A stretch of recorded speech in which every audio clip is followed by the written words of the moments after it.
Taste the Daily. Agneeswaran sir, 100க்கும் மேற்பட்ட தொகுதிகள் 50 லட்சத்துக்கும் அதிகமான மக்களை நேரில் போய் பார்த்துருக்காரு எதிர்க்கட்சி தலைவர். களத்தை தங்களுக்கு சாதகம் மாற்றிட்டாங்களா அதிமுக? எப்போதும் அதிமுக களத்தை சாதகமாக வச்சிருக்கக்கூடிய கட்சி தான். இந்தியாவில் மொத்தம் 50 பணக்காரங்க தான் ஒட்டுமொத்த 750 நாடாளுமன்ற உறுப்பினர்களையும் இயக்குகிறார்கள். அதில் ஒரு சில கட்சிகள் தான் நாட்டுக்காக, மக்களுக்காக, அந்தந்த மாநில உரிமைகளுக்காக போராடுகிற ஒரு சில கட்சிகளில் அதிமுகவும் ஒன்று என்பதில் நான் அசைக்க முடியாத நம்பிக்கையோடு நான் இருக்கிறவன்.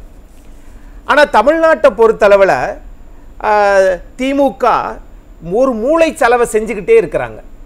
அதாவது மதுரைக்கு தமிழ்நாடு மாண்புமிகு முதலமைச்சர் அங்கே பொதுக்குழுக்கு போய் ரோட் ஷோ போயிட்டு வந்தால் அதை பிரம்மாண்டமாக காட்டுறதும், இதே இது மற்றவங்க போனால் அதில் ஆம்புலன்ஸை உள்ளே விடுறதும். சரிப்பா, ஆம்புலன்ஸை உள்ளே விடுறதெல்லாம் சரி, காவல்துறையிட்ட அனுமதி வாங்கிட்டு தானே போகிறாங்க, ரைட்டு. அதுக்கு மாற்று ஏற்பாடு வழியை சொல்ல வேண்டியது யார்? காவல்துறை தானே. அப்போ அனுமதியும் கொடுத்துக்குருவீங்க, கூட்டமும் கூடும், ஆம்புலன்ஸும் உள்ளே விடுவீங்க. உள்ளே விடுற ஆம்புலன்ஸில் ஆளும் இருக்காது. இதில் என்னன்னு கேட்டிங்கன்னா, அதுலேயும் மாட்டிக்கிறாங்க.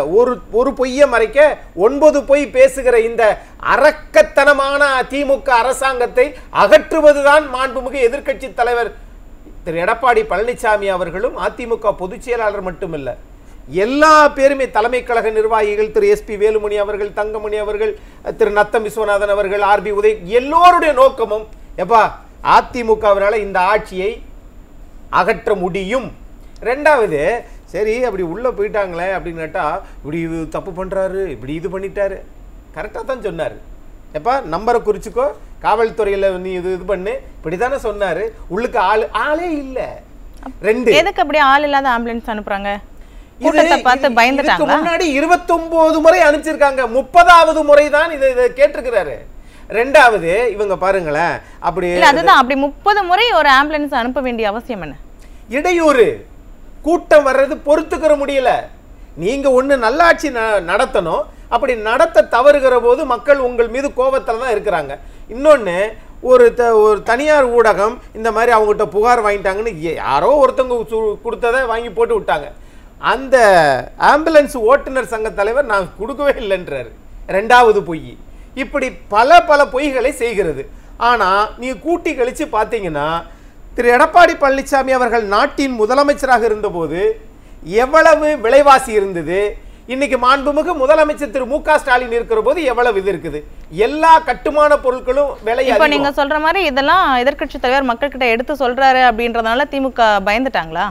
அது மட்டும் இல்ல, அதாவது என்னன்னு கேட்டீங்கன்னா, ஒவ்வொரு ஊர்லயும் அவங்க வாக்குறுதி கொடுத்துருப்பாங்களே. இப்ப சிவகாசிக்கு போனாங்கன்னா பட்டாசு இதுல உங்களுக்கு என்ன நிவாரணம், அது மாதிரி நீங்க அடுத்து மதுரைக்கு போறாங்க, அது மாதிரி கிருஷ்ணகிரி, ஓசூர். இப்ப தமிழ்நாடு முழுக்க சுற்றுப்பயணம் செஞ்சதுல வேலூர்ல நடக்கும் போது இந்த பிரச்சனை. அப்ப வேலூர்ல என்னதுக்கு, அந்த கைத்தறி நெசவாளர்களுக்கு என்னாச்சு, செய்யல. இப்படி ஒவ்வொரு இடத்துலையும் சொன்னாங்களே, செஞ்சாங்களா, செய்யல. அதிமுக ஆட்சி வந்தால் இதை செய்யும் அப்படின்னு சொல்றாங்க.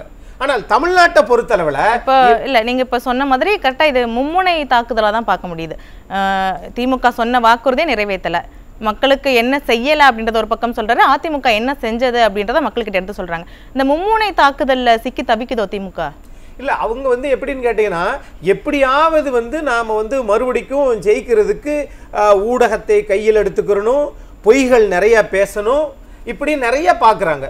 தூய்மை பணியாளர்கள் அந்த அவங்க போராட்டத்தை 13 நாளில் அடித்து நொறுக்கி நீங்கள் சுதந்திர தினம் கொண்டாடணுன்றதுக்காக அடித்து விரட்டி விட்டீங்க. மறுநாள் என்ன பண்ணுறாங்கன்னா, மாண்புமிகு தமிழ்நாடு முதலமைச்சரை ஒரு 5 பேர் போய் பார்க்குறாங்க. அவங்க யாருன்னு கேட்டிங்கன்னா, மின்சார வாரிய ஊழியர்கள். அவங்க காங்கிரஸை சேர்ந்த ஜெயக்குமார், விடுதலை சிறுத்தைகளை சேர்ந்த அன்புநாதன் செங்குட்டுவன், அது மாதிரி திமுகவை சேர்ந்த ஒருவர். இவங்க 5 பேரும் மின்வாரிய ஊழியர்கள், கட்சிக்காரங்க. ஆனால் தூய்மை பணியாளர்கள் சொல்லி ஒரு பொய்யான ஒரு விளம்பரத்தை தமிழ்நாடு முதலமைச்சர் அலுவலகம் இப்படி பண்ணலாமா? இதுவரை யாராவது அப்படி நடந்திருக்குதா? இது ரெண்டாவது. இது மூணாவது, தமிழ்நாட்டினுடைய ஜீவாதார பிரச்சனையை பற்றி அவங்க கவலைப்படுறதே கிடையாது. நாலாவது, இங்க 25 வருஷமா 7000 பள்ளிக்கூட ஆசிரியர்கள் தற்காலிகமாகவே பணியாற்றுகிறார்கள். 25 வருஷம்னா இன்னொரு 5 வருஷம் தான் அவங்களுக்கு சர்வீஸ் இருக்கும். ஆக ஆசிரியர்கள் வாழ்நாள் முழுவதும் தற்காலிகமாகவே வாழுகிறார்கள். 5000 பேராசிரியர்கள் தற்காலிகமாகவே பணியாற்றுகிறார்கள். அடுத்து மதுரையில மிக பிரம்மாண்டமான ஒரு பேரணி நடத்தினாங்க. அரசாணை எண் 40. அது பிரிட்டிஷ்காரங்களால் கொண்டு வரப்பட்ட அரசு பள்ளிக்கூடத்தை இவர்கள் சமூக நீதி பள்ளி என்று மாற்றி அந்த மக்களுக்கு எதிரான வன்மத்தை கக்கி இருக்கிறது இந்த அரசாங்கம். ஆனா வெள்ளக்காரங்க கொடுத்த அதிகாரத்தை இந்த அரக்கத்தனமான திராவிட முன்னேற்ற கழகம் அதிமுகவினுடைய எதிர்க்கட்சி துணைத் தலைவர் திரு ஆர்.பி. உதயகுமார் மிக பிரம்மாண்டமான மாண்புமிகு எதிர்க்கட்சி தலைவரின் உத்தரவுக்கு இணங்க ஒட்டுமொத்த தென் தமிழகமும் போராடிச்சே. அதற்கு நீங்கள் செவி சாச்சிங்களான்னு கேட்டா மாறாக அது மாத்தி சமூக நீதி பள்ளின்னு அவங்க கொண்டு வர்றதுக்கு திட்டமிட்டிருக்கிறாங்க. ஆக நீங்க எதை செய்யறீங்க? எதையுமே செய்யல. ஆனா நாங்கள் தொடர்ந்து வெற்றி பெறுகிறோம். நீங்க தொடர்ந்து வெற்றி பெறீங்களா? ஊரக உள்ளாட்சி தேர்தல் 5 வருஷத்துக்கு பிறகு ஏன் இன்னும் நடத்தாம இருக்கிறீங்க? ஏன் நடத்தாம இருக்கிறாங்க? பயம். அதிமுக வெற்றி பெறும். ரெண்டாவது, ஆனா அவங்க என்ன சொல்றாங்க, கூட்டணி பலமா இருக்கு, அடுத்த தேர்தல் இப்ப 2036 வரைக்கும் நாங்க தான் வெற்றி பெறுவோம் அப்படின்னு ஸ்டாலின் சொல்றாரு. சார் நீங்க 2050 வரைக்கும் கூட உங்க திட்டமிடலாம். 10 வருஷத்துக்கு முன்னாடி நீங்க எதிர்க்கட்சியா கூட இல்லையே. 40 நாடாளுமன்ற உறுப்பினர் ஒண்ணு கூட இல்லையே. ஆகவே நீங்க விளையாட்டுத்துறை அமைச்சரை இளைஞர் இதை மாத்தி வெள்ளக்கோயில் சாமிநாதனை கொண்டு வந்து பதவி இறக்கம் பண்ணி இவரை கொண்டு வந்து சேப்பாக்கம் திருவல்லிக்கேணியில் நிற்க வச்சு அதை ஜெயிக்க வச்ச உடனே மாண்புமிகு விளையாட்டுத்துறை அமைச்சரை மாற்றி அது துணை முதலமைச்சராக மாற்றி அடுத்து முதலமைச்சராக ஆக்கி விட்டுருன்னு உங்களுடைய எண்ணமாக இருக்கலாம். ஆனால் தமிழ்நாடு மன்னர் ஆட்சியை ஒருபோது ஏற்றுக்கொள்ளாது. ஆனால் தமிழ்நாட்டை பொறுத்தளவில் இவங்க நினைக்கிறது எல்லாமே ஒரு நாளைக்கு ஒரு மனிதருடைய வருமானம் 300 ரூபாயாக இருக்கிறது. எப்படி வாழ்வாதாரத்தை ஓட்ட முடியும்? ஆனா கரண்ட் பில்லு மட்டும் ஒரு 2 மாசத்துக்கு ஒரு தடவை 4000 ரூபாய், குறைஞ்சபட்சம் 2000 ரூபாய் கட்டுறாங்களா இல்லையா? இப்போ இதெல்லாம் பிரச்சாரத்துக்கு எதிர்க்கட்சி தலைவர் போறப்போ மக்கள் அவங்கள சந்திச்சு சொல்றாங்க, இந்த மாதிரி கோரிக்கை வைக்கிறாங்க, இந்த மாதிரி மின்கட்டணம் நிறைய இருக்கு, அதை பார்த்து உரிய தீர்வெடுங்க அப்படின்னு. இதெல்லாம் எதோட வெளிப்பாடு? எதனுடைய வெளிப்பாடுனா மக்கள் அதை வேற வழி இல்லாம ஏற்றுக்கொள்றாங்க. ஏன்னா கம்யூனிஸ்ட் இயக்கங்கள், விடுதலை சிறுத்தை இயக்கங்கள்லாம் அவங்க முழுக்க 98% ஒரு 2% கொடிக்காக மற்றவங்களுக்காக இந்த ஊடகத்துக்காக கொஞ்சம் பயந்து போய் நிற்கிறாங்க. இல்லாட்டி கட்சியவே சேர்த்துருவாங்க. அண்ணன் சரத்குமார் அவர்கள் கொண்டு போய் சமத்துவ மக்கள் கட்சியை பாஜகவில் சேர்த்தது மாதிரி விசிகாவும் கம்யூனிஸ்டும் மதிமுக ஒரு சில முரண்பட்ட மாறுபாடான நிலைகள் எடுக்கிறாங்க. அது ராஜ்யசபா உறுப்பினர் வழங்காததுனால. ஆனால் தமிழ்நாட்டை பொறுத்தளவில் இங்கே திமுக ஆட்சியை அகற்றுவதற்கு ஒரே சக்தி வாய்ந்த இயக்கம் அதிமுக மட்டுமே. அதை ஒரு முதிர்ச்சியான ஒரு தலைவர் 50 ஆண்டு காலம் இதே கழகத்தில் இருந்து பணியாற்றி ஒரு கிளைக்கழக செயலாளராக இருந்து இன்னைக்கு அது பொதுச் செயலாளராக வந்திருக்கிறாரு, முன்னாள் முதலமைச்சராக இருந்திருக்கிறார்கள் என்றால் இவர்கள் எல்லாம் என்ன நினைக்கிறாங்கன்னா நாம சொன்னா நடந்துரும், மக்கள் நம்மளை நம்புகிறார்கள் நினைக்கிறாங்க. இல்லை, நீங்க ஏமாத்துறீங்கன்னு நம்புறாங்க. ஓகே, பேசலாம், கேட்கலாம், பதிலும் கேட்கலாம். திரு அக்னீஸ்வரன், இப்போ மோகன் சார் பேசுகிறப்போ பிரதானமாக மோகன் சார் மட்டுமில்லை திமுக கட்சிகளும் கூட்டணி கட்சிகளும் சொல்கிற ஒரு இது கூட்டணி, அதாவது கூட்டம் வர்ற கூட்டம் ஓட்டா மாறாது அப்படின்ற ஒரு பிரதான ஒரு கருத்தை தான் எல்லாருமே முன்வைக்கிறாங்க. கூட்டம் ஓட்டா மாறுறதுக்கு வாய்ப்பு இருக்கா இல்லையா?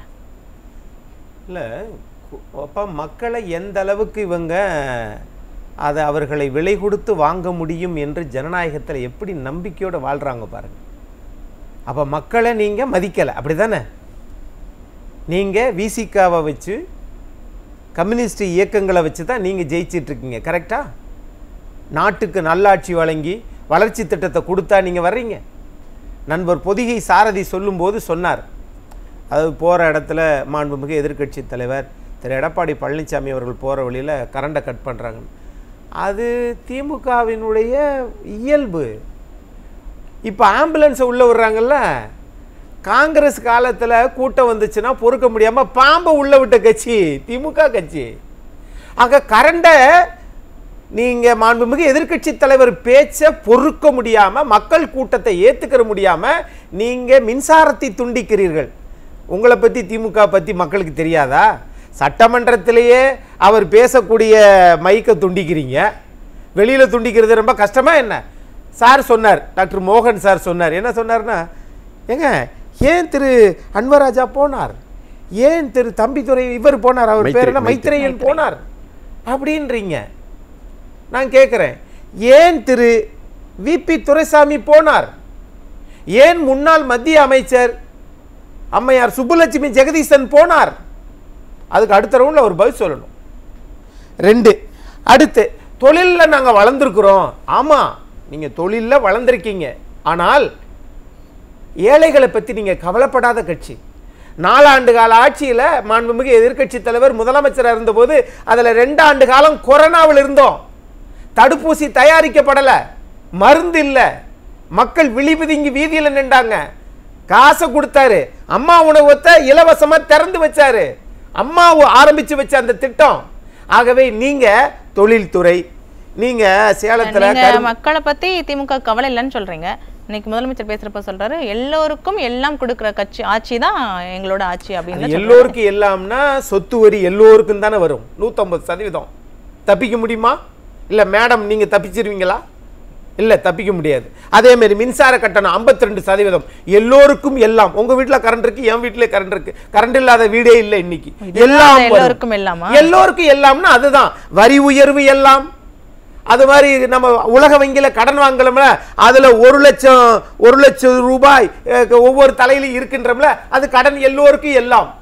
ஆகவே இந்த உங்களுடைய வாய் வார்த்தைகள் மக்கள் நம்ப தயாரா இல்லை. தொழில்துறைன்னு சொல்றீங்கல்ல, இதே அரசாங்கம், திமுக அரசாங்கம் தொழில்துறைக்கு, அந்த தொழில் முனைவோர் சிறு குறு தொழில் செய்வர்களுக்கு 35% வரியை போட்டது திரு மு.க. ஸ்டாலின் அவர்கள் அரசாங்கமா, அதிமுக அரசாங்கமா? ஆக நீங்க நினைக்கிறது எல்லாம். இன்னொன்னு, பேரிடர் மேலாண்மை நிதின்னு இருக்கு இல்லையா, இதை மக்கள் பார்த்துக்கிட்டு தான் இருக்கிறாங்க. எல்லாருக்கும் எல்லாமே தெரியும், எல்லாருக்கும் எல்லாம்னு நீங்க ஏமாத்த வேணாம். பேரிடர் மேலாண்மை நிதியில இவங்க இதுவரைக்கும் 80 கோடி ரூபாய் ஒதுக்கி இருக்கிறாங்க. பதில் கேட்கலாம். ஒரு இடத்துல கூட ஒத்த ரூபாய கூட அவங்க பேரிடர் மேலாண்மைக்காக செலவழிக்கல. இப்படித்தான் எல்லாத்தையும் சுருட்டி வச்சுக்கிட்டு அப்புறம் ஈடி வந்தா பூட்டை போட்டுட்டு ஓடி போயிடுறாங்க. நன்றி, கருத்துக்கு நன்றி.